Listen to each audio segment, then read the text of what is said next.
welcome to the Arcus Help channel. In today's video, we'll be taking a look at how to delete a project. If you would like to learn more about project management, feel free to follow the links in the upper right-hand corner of the video or in the video description down below.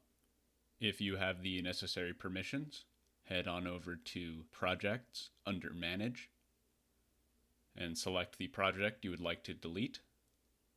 Click Manage in the upper right.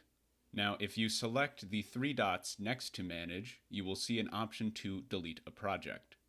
However, you will not be able to delete this project without deleting any of the assets created by this project, or alternatively selecting a new owning project for those assets. One way to effectively delete your project without having to deal with these dependencies is to set it to expired. Under Project Limits, enter an expiration date. The members of this project will not be able to consume resources or create assets after the given expiration date. Be sure to save.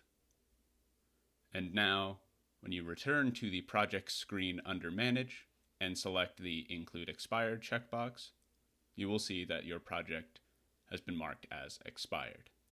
If you would like to watch more of these video tutorials, feel free to check out the Arcus Help YouTube channel. And for more in-depth explanations, visit our help site, arcus-cloud.io/kb, the links to which are in the video description down below. And of course, if you have any questions, you can get in touch with our support team by submitting a ticket to support@arcus-cloud.io. In the meantime, I hope you found this video helpful, and thank you for using Arcus.